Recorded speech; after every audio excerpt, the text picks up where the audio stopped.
Welcome back to Making It Awkward. I'm your host, Jessica Wilson. Today is my last installment about the Examination and Washington Post article titled, "As Obesity Rises, Big Food and Dietitians Push Anti-Diet Advice." We'll hear from two people profiled in the article, Rochon, whose story framed the article, and anti-diet dietitian Cara Harbstreet, whose social media video of her eating Cheerios was critiqued in the article. Hopefully, this episode will humanize them both and have them not just be the women in the article. You'll first hear from Jaye and her journey to anti-diet, what she experienced and why she decided to leave and find a new path. She reached out to me for an interview after hearing my episode with Sasha, and I'm so grateful. You'll then hear from Cara, who summed up her work as doing PR for food. Cara and I first connected last month, and for this episode, she and I chatted about the responses she got from the general public and trolls, her views on the article, the anti-diet movement, and also a bit about the business side of social media. First, here's Jaye. Jaye, welcome to the show. Oh, I'm so happy to be here. I'm so glad you reached out. I'm so grateful for this time. Well, I'm so grateful that you want to talk. I'm so excited to be here. So first, how are you doing? That felt kind of like a shot to fame, even though you had already been on YouTube. Yeah, I'm doing well. It's been a very positive experience, really. Yeah, just feeling good. The article came out the week of my 52nd birthday, like literally the day after my birthday, so that was interesting. And by and large, the response has been positive. Yeah, it's been interesting. It has. It's been a ride. Yeah. So yeah. What did you think about the final article itself? I thought it was great. I thought it talked about a very important issue. I don't think, unless you're on YouTube or social media a lot and like kind of work in like public relations or the media, which is, I work in publishing and just the media in general. I've worked in the entertainment industry as well. I don't think people are aware just how much money talks behind the scenes and how much it can be so easy for industry to hijack a really well-intentioned movement or hashtag, or people who are out there genuinely wanting to help people, and then it just it can be pretty insidious. And sometimes I feel like with social media, people see a real face behind the camera and they don't really think for even a second that, oh, big industry is paying this person to tell me to do something. Even if they put sponsored on there, you kind of, it's very small. You see this person as somebody that you trust or that seems trustworthy, whether it's because you like their personality and they seem genuine or because they have good credentials to back them. I just don't know that people are very aware of how much big food, and I mean, let's face it, too, big pharma, it is just weaving itself so cleverly into our psyche. And to me, now, growing up in the 80s, you were always bombarded by ads. That's life. We've always been bombarded by food ads. But never have we seen this extra layer where it feels like real people serving up information to you that you don't realize is actually technically an ad. Yeah.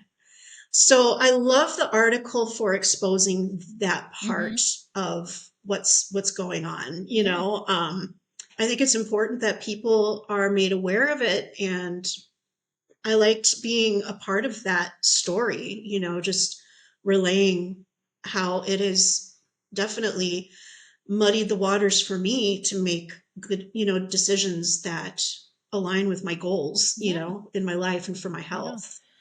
So when you found anti-diet, were you looking for medical information, or was it like mental health, or was it just like general food things? I just got sick of dieting. Okay. I just got sick of it. I had just I had just been on probably the strictest diet of my life at the Mm-hmm. time.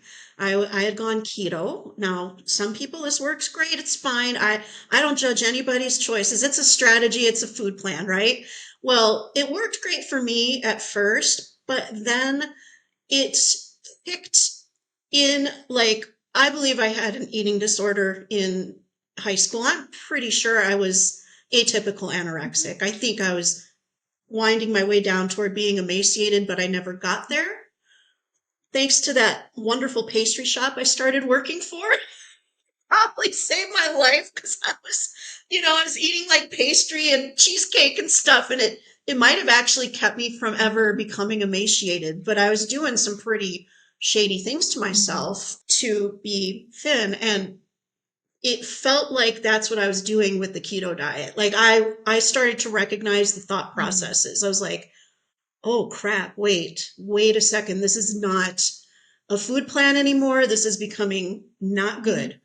And I didn't have like a good relationship with a doctor yet at the time. I did not have a therapist at the time. Mm-hmm. I actually didn't even have health care at the time. Mm-hmm. So I felt like my options were pretty Mm-hmm. limited. So I was like, I recognize that this is bad. I'm barreling down diet culture. Like I was on the diet culture Mm-hmm. side, big time, and engaging in super restrictive behaviors. I recognized it and I knew that that wasn't good. And I believe I just looked up like how to stop binge Oh, eating. yeah. I remember like I can see my TV in front of me. I watch YouTube on my Mm-hmm. TV. So I can literally see my TV and looking up those words. And that's when the rabbit hole hit. The anti-diet rabbit hole, which is a really valid and great rabbit hole because diet culture is real and it is toxic, but I didn't realize I was stumbling into some pretty bad advice on the anti diet culture side of Mm-hmm. it. So I followed some advice that was meant more for people who were emaciated and on that side of the spectrum, and not for binge eaters and people who would wind up in a bad state of health because they're just eating way, way, way too much and not even just eating way too much, but in a really bad mindset while you're eating way too much. That to me is more what was not good about Mm-hmm. it. So that's really what kind of brought me to it was I just wanted relief from dieting and omitting entire food Mm-hmm. groups and thinking about it all the Mm-hmm. time. So at first, it was very refreshing to have somebody say, "Hey, go out and buy your fear Yeah. foods, bring them into the house, and go crazy, Mm-hmm. eat them all." Like because for several months, maybe about 6 months, I had been eating like no carbs. So I mean, that's wonderful, but it got almost manic. It got almost manic the amount of food that I Mm-hmm. was eating to heal my body Mm-hmm. from what I was doing before. So it's like that pendulum swing was Mm-hmm. just it was extremes. It was just Mm-hmm. I extremes. do. That's where I discovered it and kind of where it led me. Mm-hmm. No, this is super Yeah, I don't know interesting. if that story sounds familiar. No, I've never heard that before. Yes. No, I'm sure you have not. um, no, what you're saying right now really impacts me as far as the not having healthcare, not having access to these messages and this one-on-one support, and how social media and YouTube can fill in those gaps, and also And they yeah, can. and how it can also Yeah. flatten the message. So if someone were talking about fear foods with their client, they might check in like a week or two rather than just like go off and do Right. these things unsupported and tune in next week or Right. however for the next installment. That is such a good point because recently, so then I wound up getting into a place where I was able to afford getting I'm on Obamacare. I'm on the Affordable Yeah. Care Act, but like, it still requires paying a premium. Mhm. And I was so broke, a starving artist level broke, that I got on the Affordable Care Act and I was finally able to afford a Mhm. therapist. And I went to her for eating disorders and, that kind of stuff and everything really, but she specialized in eating Mm-hmm. disorders. And I sought her out because I was still really struggling with all of Mm-hmm. it. And now that I know how it all works, I know, like what you just said here, she would have checked in on me. Like I would have gone back in and she would have said, okay, which fear foods did you Mm-hmm. get? And I would have told her, she would have said, where were you in your head when you ate them? How did it feel? How much of it did you eat in one sitting? How did that feel? Mm-hmm. And we would, but that's not really there unless you want to pay for their coaching sessions. But I don't even think their coaching sessions are like that. You know what I'm saying? I think Ouch. it's just a downloadable PDF to read. You know what I mean? I don't know, for $97. I don't know. you That's a know? fantastic point. So, Yes, absolutely. Wow. Uh, yeah. something else that you said that struck me before we got started is who the people Yeah. speaking the loudest are and what we're reasonably able to assume about their experiences and the sizes that they have been, and how you were thinking about that as a fatter person. I, what struck me in when I fell into that, like, recover from binge eating disorder rabbit hole, and the anti-diet, don't diet, just throw your scale away type, you know influencers and Mm-hmm. YouTubers, they were all very, very thin. Mm-hmm. They, even after being Right. recovered, Even after they they gained were, weight, they were still thin. even after they gained weight, they're in straight sized Mm-hmm. bodies for sure. Mm-hmm. They're so, but what that does is it gives somebody who wants to lose weight a lot of hope that they're going to Mm-hmm. heal and be in that thinner Mm-hmm. body, or just be in a normal, not, like, it gives you hope. It's like false advertising in a way, Mm-hmm. because I am quite certain most of these people have never been in a fat, they've never been fat Mm-hmm. ever. Mm-hmm. They do not know what it feels like to be 100 plus pounds overweight. They don't know what it's like being 52 and, about 100 pounds Mm-hmm. overweight, and what it does to your knees and just your energy levels, all of it, Mm-hmm. and if they knew even for one day what it's like to feel that way, I don't think they'd be telling me to eat unconditionally Mm-hmm. and throw my scale away and not pay any attention to it, and just whatever you Mm-hmm. want, it feels really irresponsible and unrealistic. It feels like magical thinking. So, and I'm a magical thinker. So, now I'm more of a science-based thinker, but at the time, like, and I feel like I I don't know. I didn't plan on mentioning this, but it's been interesting to watch Oprah Mm-hmm. lately with her Ozempic, Mm-hmm. like, infomercial, Yes. Yes, it basically, was. Mm-hmm. because I truly believe that she's a magical thinker Mm-hmm. too. And kind of the people that Mm-hmm. she has supported throughout her life and the concepts that she's kind of platformed, Mm-hmm.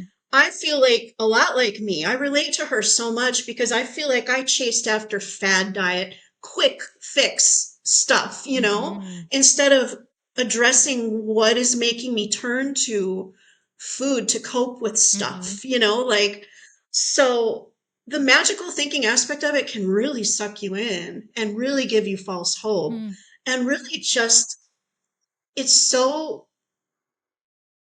exhausting, Mm-hmm. to be thinking about it all Yeah. the time to the degree that you do.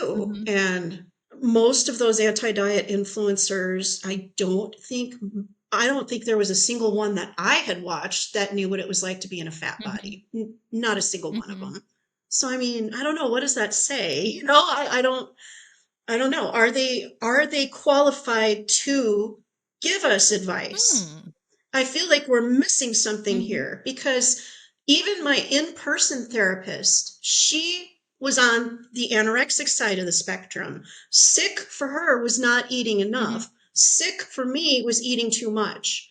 So how could I really take her advice, like, uh, and I feel like it's missing. I don't know that there are people out there qualified to help people like me who want to lose weight in a healthy and sane way and just get back to what is my natural weight. I don't even know what my natural weight is right now. And that's Yeah. okay.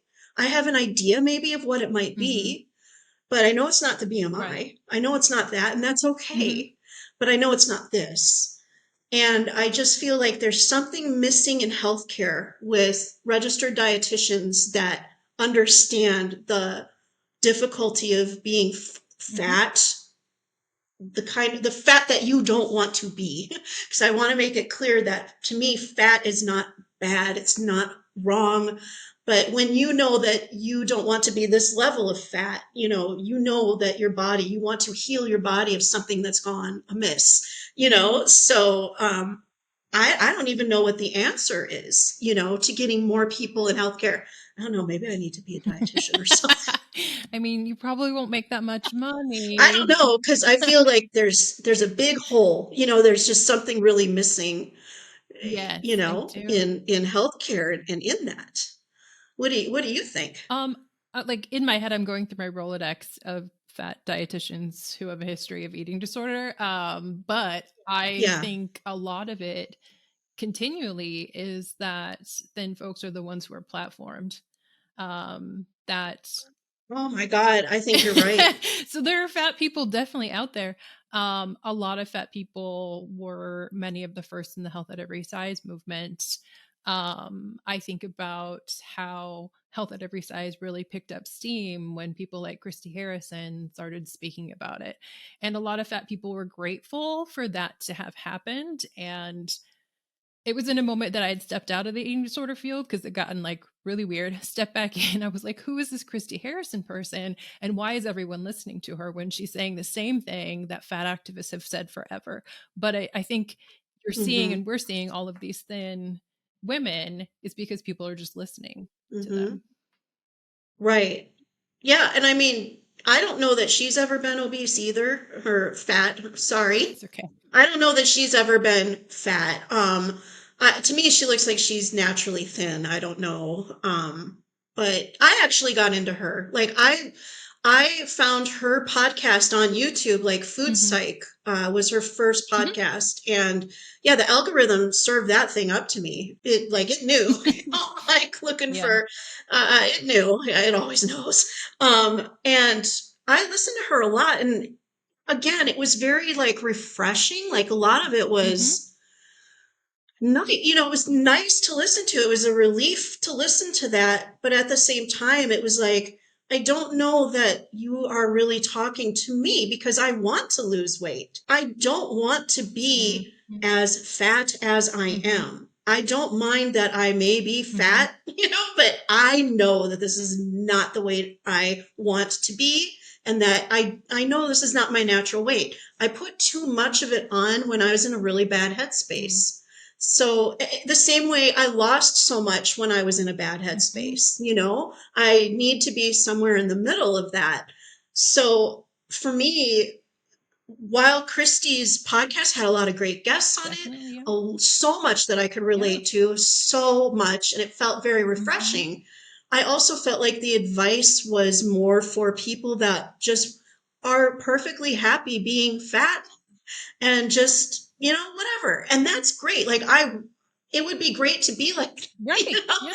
but that's not me. That's not who I am. But the thing is, it kind of is me because I'm not going to be the BMI. That's Mm-hmm. bullshit. I'm not going to be that. I know that. I'm probably still going to be in a fat body is what I'm trying to Mm-hmm. say. And I'm okay with it. I'm okay with it. Like I'm perfectly fine with it. But how to lose weight in a way that doesn't make you go Mm-hmm. crazy is what I'm missing. Like I don't know. Thinking out loud. No, super helpful. I really So appreciate it. Is there anything else that you would like people to know about you or your story or this experience for you? what I would want to share with everybody is that for me, my relationship with food and my existence in my body had more to do with my mind, my mental health. I kind of had it backwards. I thought if I just lose the weight, my mental health will get Mm-hmm. better. And that is so not Mm-hmm. true. I got on the right medication finally. My doctor she is so like just gentle and wonderful and on my team, and I trust her. And she was like, "We just need to get your head straightened out." Mm-hmm. And she said, "I'm convinced that if we get you on the right mental health medication, the food stuff is going to be a pretty low roar, pretty dull, you know." And and sure enough, it's true. Like my food kind of craziness, the way I felt just so anxious. And you know what, too? My anxiety about being fat and being scared all the time of having a heart attack or a Yeah. stroke or some event because I'm Mm-hmm. fat, even that has kind of gone down a little because I'm on the right mental health meds. So it's kind of helped me to chill out and enjoy the process instead of like being in a dang hurry to get it all off. Like, I just want to be gentle and have a lifestyle that supports the type of activities that I really want to do. Without a doubt, the mind, I feel like, is such an important part of your the mind and body. We're connected. We're holistic Right. beings, and we we try to disconnect it all the time. And I mean, maybe that's fundamentally where it all kind of goes Right. astray, you Yes. know, trying to disconnect that, Yes. you know, and spirit Mm-hmm. too, you know. Totally agree. You know, if like me, you're having a difficult time with food and you're turning to it a lot and don't feel like it's a great place to be, you know, it could be that could be just up, it could be the brain, it could be, you know, the brain needs a little rewiring or some help, somebody to talk to. Yes. Thank you so much for coming on the show. I'm so glad you reached out. I really appreciate it. Oh my gosh, this has been wonderful. You are Oh, fantastic. thank you. I love your now. I have your show to listen to too. So now I've got a new podcast addiction. Well, be sure to give So, me any critical feedback you may have having oh, I listened will. to. I will trust you to do so. No, I've loved everything. I've loved everything I've been listening to. So, yeah, yeah, Thank you're you. wonderful. Thank you for letting me come on here and not be the woman from the I know, article and be Jay. right? Who we keep talking about. Talk. I know. Oh, it's rough.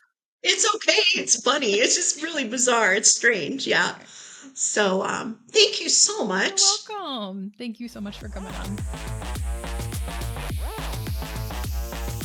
Thanks again to Jaye for coming on the show and sharing her story with all of us. Now you'll get to hear from Cara Harbstreet, one of the anti-diet dietitians mentioned in the most recent article and in the first article about dietitians that both Sasha and Clara Nozick had referenced. That first article from, again, The Examination and Washington Post is titled, "The Food Industry Pays Influencer Dietitians to Shape Your Eating Habits." The subtitle says it all. Registered dietitians are being paid to post videos that promote diet soda, sugar, and supplements on Instagram and TikTok. The article details how dietitians do commercials for food companies and food industry lobbying groups. The article discusses that these dietitians don't always disclose their partnerships or do so in a way that is clear to the public. What was not said in the article was that the dietitians were misrepresenting the science, because they weren't. Everything they said lined up with the current research and what was being put out even by the WHO. In addition, the information on destigmatizing candy and ice cream so that people don't crave them holds up in my 15 plus years of clinical experience for folks in my community and amongst my colleagues. The article did lead to attention from government regulators. The Federal Trade Commission sent warning letters to American Beverage, as well as the Canadian Sugar Institute and 12 health influencers. The FTC flagged, quote, nearly 36 social media posts that it said failed to clearly disclose who was paying the influencers to provide artificial sweeteners or sugary foods, end quote, from the follow-up article. So people needed to be more explicit when they were doing commercials. To follow up from that, in this interview, Cara and I talk a bit about social media commercials and why they work so well. And with that, here's my interview with Cara. Cara, welcome to the show. Hi, thanks so much for having me. Absolutely. Do you want to tell us a bit about yourself before we get started? Oh, I'd love to. So, you know that I'm Cara. I'm the dietitian behind Street Smart Nutrition. Yes. So that's my brand, all my social handles, my website, and I'm based in Kansas City. I lived here, grew up here, been here for years, and have, done a number of different things as a dietitian, but came back here to do my internship and master's program. Started working in corporate wellness initially, had kind of a short stint in retail, also worked clinical, and then eventually took it to private practice. So that's what really evolved into the work that I do today, which is still a teeny tiny bit of private practice, but then a lot more with nutrition communication. So when people ask our favorite question, what do you do? I basically say it's like PR for food. We're just talking about nutrition messaging across a variety of platforms and fully self-employed, which gives me a lot of flexibility in what I'm able to do. Awesome. So how are you doing now this month? I appreciate that question. I'm doing well, thankfully. I think had you asked that same question, maybe we'll say 5 months ago. Yeah, let's. Different story. Are you open to saying a bit more about what you experienced after the first article? This was like nothing I have ever gotten before or since. Early on, that first article went out, I think on like a Wednesday morning, like a weekday morning. Mm-hmm. And of course, that's the first notification that I got was just these pings and, seeing comments kind of trickle in. So I thought, oh, okay, that article must be here. Trolls are no, new thing. I think if you've been online for any amount of time, you've gotten the occasional negative comment, just like super nasty out of the blue. You get that notification that pops up and you're like, whoa, okay, I wasn't prepared for that. But typically when stuff like that has happened in the past on a much smaller scale, it's like a matter of hours, maybe days before it really fades out. But this, if anything, just seemed to gain momentum. So just the frequency of these types of comments, but also like the persistence of it. Like people were really going out of their way to make sure I saw what they had to say about it. So this was one of the first times that I was getting direct emails. People were finding my contact information. It was very disruptive at first. And then with just the growing volume of it, it just kind of wears you down. I had some really long conversations with some of the other dietitians who were also featured in that article. And, we were just checking in with each other like, hey, good morning. How is it for you today? I saw what you were dealing with. I hope that doesn't last much longer, that type of thing. People are not shy about letting you know that not only have they not bothered to get to know anything about you or your work, but they also really don't care what kind of impact their words say. So they just drop that trolling comment and they move on with their day. But then there's another one coming, to just immediately fill that void that they left. That was a pretty low point as far as just personal and professional sense of self. But thankfully have had a lot of support, had a lot of great conversations, and also very thankful that, I'm able to keep working. Yeah. That's a big piece of just being self-employed. You kind of ride that roller coaster of the ebb and flow. And when it's busy, it's super busy. And so far this year, things have been super busy, which is another upside. I don't have time to really dwell on it and really think on it. So we mentioned the first article, and I am curious, when you opened up the most recent one, what were your thoughts about the article itself? Similar to the first one, we knew it was coming, but just wasn't sure exactly when. And my initial thought was like, there I am again. It wasn't featured nearly as prominently. My full name was not above the fold. You did have to scroll a ways to get into the article, but they put a full video. All of my posts are public. It's public domain. That's why they're out there. But I was like, there's my face again in the Washington Post. So I was bracing, just like I said, that experience of the fallout from the first one. And there was a big difference. I will say for that next one, the one that was really more anti-diet focused, handful of comments here and there, but nothing at all like that first one. That was the instance that I would have expected, where after a few hours, certainly a few days, it was more or less everyone's moved on. Interesting. And then reading through the entire thing, what did you think of like the substance of the article or the argument made. Yeah. Another just tally in the column of like a willful misunderstanding and like a very blatant misrepresentation. I think for a number of things, right? Like the article wasn't just about anti-dietitians. No. It wasn't just about No. General Mills or working with industry. It wasn't just about the impact of influencers who are talking about like it's all the things. Mm-hmm. So to weave the storyline the way that they did, it felt like they were leaving a breadcrumb of sorts to almost, I don't want to say force the reader to arrive at the same conclusions, but certainly kind of like leading them towards that.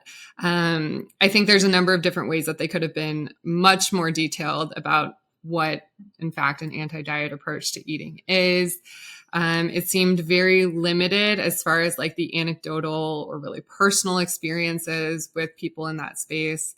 And I think they really painted with some wide brushstrokes to kind of imply that that was an experience that anybody would have or was likely to have. When in reality, I disagree that that's the case. Well, and also we're having these conversations as obesity is rising. So like the title to me is like actually the reason that obesity is rising is because of anti-diet dietitians saying cereal's not that bad. And so, yeah, the title poll in and of itself just was a wild choice to me. Yeah, it also kind of felt like they were backing into that conversation by linking it so strongly to the first article. Like we said, they did point pretty heavily to that association, dietitians working with industry. Oh, that must be a contributing factor. Let's follow that line of thinking a little bit further. And here we are. Anti-diet dietitians are the problem. But again, painting with such wide brushstrokes seems to imply that there's like this cohesive, like concerted effort to do that. And again, that's not been my experience working as one with other ones who do the same work. It kind of feels personal to me in a way that I don't understand as far as you and anti-diet dietitians. Does that come up amongst the folks that you talk to? It's crossed my mind. I think, it's a strange situation. I mean, I completely own the fact that I am both someone who follows anti-diet frameworks in my personal and professional work as a dietitian. And I'm also someone who openly works with industry, works with these paid partners as an independent contractor. That is the bulk of my business. And that's always been super transparent. So I do think like that Venn diagram of dietitians who do one and dietitians who do the other has very shallow overlap. And I have a hunch that I may be one of the few, if not the only dietitians who either participated in both campaigns or has that overlap. It's interesting to me as well, because, it got to feeling personal when I looked at the video they chose to embed. And at the time of the article being published, it had 93 likes. So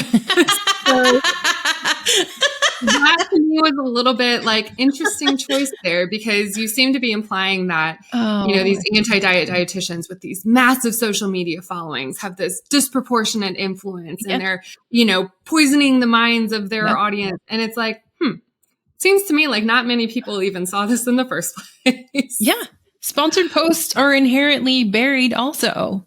Yes. And we know the algorithms do that intentionally because now that these platforms are all pay to play, I think that's another piece I wish would have come to the surface, either earlier on or at all, is that there's a very real disincentive for people to properly disclose. And in my experience, having been like chronically online for years now, is that by and large, dietitians are overly cautious and over disclose. So it again feels like incompatible positions. Like one, anti-diet dietitians are so influential. They've got this massive reach. This is like common vocabulary at this point. Yeah. And also we're going to show you a video that has less than 100 likes because nobody ever really saw it. Right. But over 10,000 followers. So this 92, like what it sounds like is 10,000 people are getting this message about how it's fine to eat cereal. And yeah, that is where It's all super interesting to me, so specific. And why is this the choice that people are making? Like when you're trying to address, we'll say, chronic diseases, this is the avenue, the choice that you've made. But I mean, hey, everybody likes a quick click, love clickbait articles. It's going to be great. Yeah, the methodology was a little interesting to me as well, as far as just, like you said, you mentioned the 10,000 followers. So what, if you have fewer than that, say whatever you want. We're not going to put a microscope over you. Yeah. Or, when we're talking about like total reach, it's really tough to measure that. You're not going to get any degree of like real accuracy as far as what that shared audience size is. But when you put it in the context of, okay, whatever they said, 9 million collective followers, well, that's like a nothing overlap. Like there's a lot of followers following almost all of us that were featured, and probably more. So 92 again. It's a cause for alarm. Good. Yeah. Ugh. So what do you think made this article like end up on NPR and Fox News and all of these places? What do you think was so deeply disturbing or interesting to people?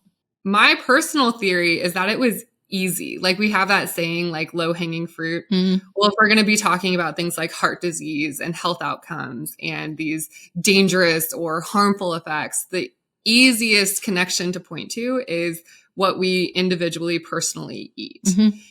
And so I don't think that one, the general public or news outlets, neither one of them are at the point where they're either ready or able to engage fully with what we as dietitians often talk about, which are all these other factors. So social determinants of health, like this big category umbrella term that you could take in numerous directions. I think the health literacy is certainly part of it, but you also mentioned earlier the aspect about, it's easy to get clicks when you have this really sensationalized headline. These fear-mongering tactics are really effective for capturing attention. And the reality of most of what I say about food and nutrition, that the self-awareness is very high, that it's not a super sexy message. Like I'm saying things like, have a can of beans with dinner, or it's okay to have frozen vegetables. They're just as nutritious if that's easier, so you don't end up wasting your money. Yeah. Those things are not nearly on the same playing field as what these recent headlines have alluded to. So I think that, yes, it captures attention, but it's also just easy. Like that's an easy story to like really sink your teeth into and just run with, and they just take off with it. So that's my theory behind it. Yeah. So in the context of what you were just talking about, what does anti-diet like mean to you? And has that changed ever, in the last month since all of this has been happening? Yeah, it's so funny. I do still have anti-diet dietitian in my bio. I know. We're working that SEO so that people might find me. Right. Yeah. Anti-diet to me, I did not come into like my early career as a dietitian with any like concept of that. I didn't get any of this in undergrad. No. Certainly not in my internship or master's program the way that new grads might. And so for me, it was like this slow introduction over like the first few years that I was working. But thankfully, I was learning directly from the sources. Like I did read Intuitive Eating, the book, instead of learning about it through Instagram. Like I did have peers who were already active in that body liberation work and fat activism who had personal connections to, at the time, leadership within ASDA. So my, introduction to that was by way of, this is a fundamentally different set of beliefs, values, worldviews, and this is a liberatory movement. So I think because of the prevalence of how all of this anti-diet stuff has now, been dragged out through social media, a lot of those fundamental shifts in beliefs, values, and worldviews gets boiled down to like a really weird version of it. Some of the analogies, like, wellness culture is like diet culture light. And, they're not really engaging or like interacting with some of these other aspects, like the liberatory movements and some of the truly radical things that have been at play. Again, I live in such a multi-privileged body. I don't have that same lived experience of being fat or having gone through weight cycling or any of that. But my understanding of it has always been through that lens versus, oh, this is just, a pretty easy, very palatable way to like heal from my own personal body image issues. So were you or have you used anti-diet or all of that business to heal from it yourself? Yeah. So for me, my background, I came up through sports. So playing, volleyball and running track all through middle school, high school, and then later at the collegiate level. I'm like very much that case study of like, oh, the girl who got into dietetics because she probably had an eating disorder, was not diagnosed at the time, like never had a formal diagnosis, but definitely engaged in like really problematic things as far as compensatory exercise and like body image stuff and all of this on like a very interpersonal level. Which again is much, much different than experiencing that same degree of societal, bigotry and stigma and bias and oppression that you would if you were in a larger or fat body. So it was helpful to me, especially the pieces around like satisfaction and just like that permission to eat things that you prefer. Also joyful movement. Like I remember that being one of the principles of intuitive eating that I was so attracted to, but I actually kind of struggled with the longest because of that history with athletics and sports. So yeah, I mean, to answer your question, it was helpful for me, but it wasn't until a few years in that I was able to just, again, like kind of back up and start to question and criticize, like, all right, even though it was helpful for me, like, would it be helpful for everyone? And that's where like some of the very vocal criticisms that I think are certainly valid and really fair about how much privilege it takes to fully engage with intuitive eating. Like how much privilege does it take to ditch diets? That was something that I certainly did not start out with in the beginning. As it was important to you and has been to many people, what do you think about the flattening, say, of the message, or then using it to advertise food products and other things? Yeah, I find it super interesting. I'll kind of start maybe with the latter part of it, just because that immediately pops to mind.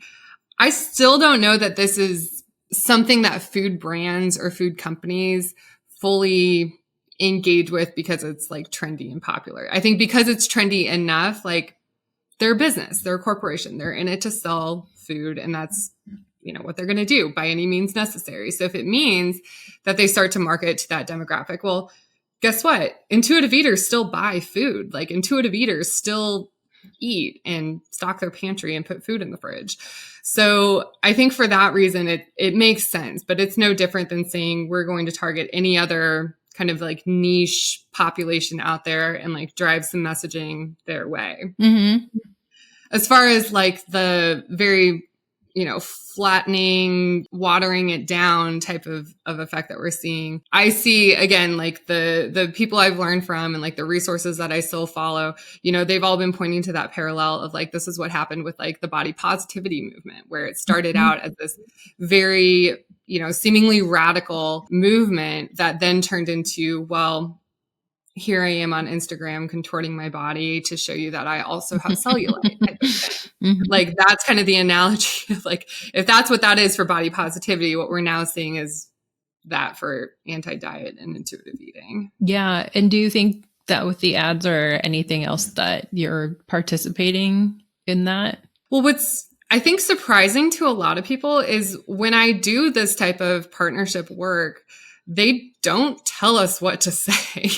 I'm still saying it the way that I believe to be true based on my understanding of the nutrition science, my experience with the flavor and taste and preparation of whatever that food is, and then what I think my audience knows me for. The same tone, the same, references, all of that stuff is kind of interwoven throughout. And I think the misconception with partnered work is that, oh, they give you a script, you read from it, you have no participation in the process or the editing. And while I think that could be true for other partnerships and other influencers who don't have the training and knowledge that dietitians do, but again, that's not been my experience for all of the numerous partnerships I've done across the food industry. Got it.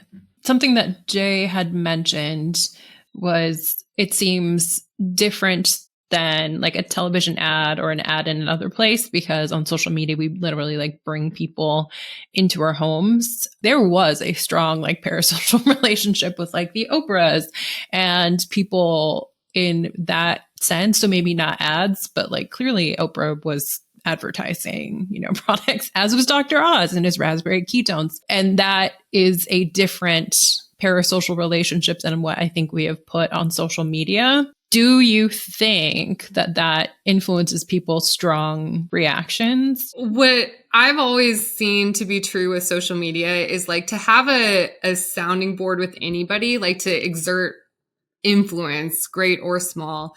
People have to pay attention to you. And sometimes the easiest way to get people to pay attention to you is being relatable and likable. Like that's what some of these Instagram coaches and TikTok coaches and, be a person. there's entire coaching programs around how to be or pretend to be more likable, more relatable. Correct. So with these parasocial relationship, I think there's two primary things that rise to the surface for me. One, it's that like we mistake ourselves into thinking, well, because I relate to this person, they must also relate to me, when really that's like a one directional, like very one-sided type of dynamic.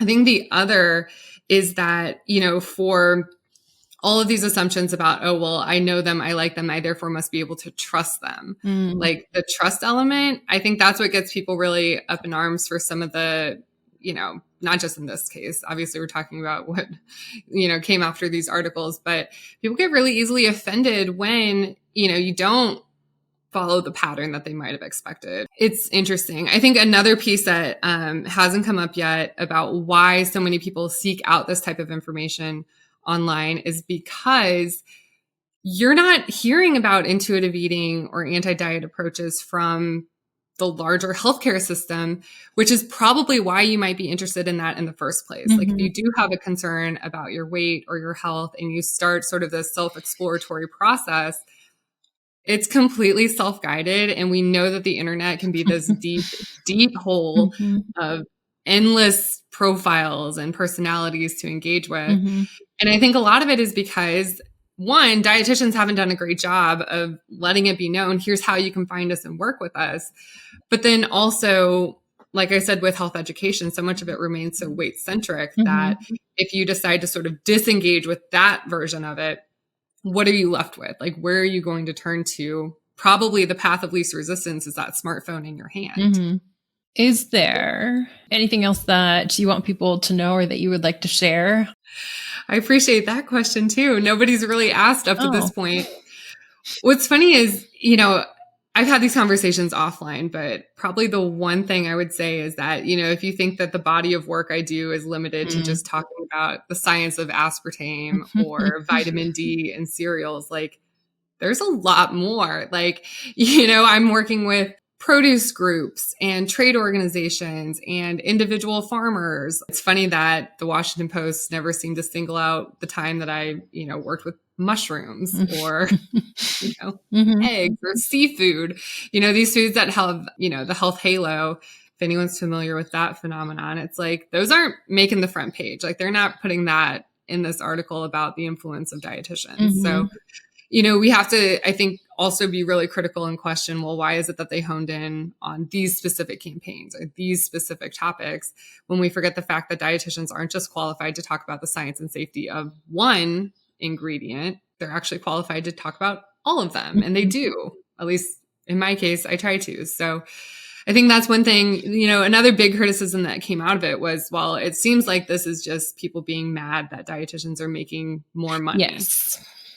Clinical dietetics, like it's no secret, you don't make a lot of money. And for me, at one time, I was on a single income and clinical dietetics would not have allowed me to pay debts or, buy a house or, get a functioning car. Those are really real necessities that, it's a privilege and I'm really fortunate to have those things now. But a lot of it is because I don't work clinical dietetics anymore.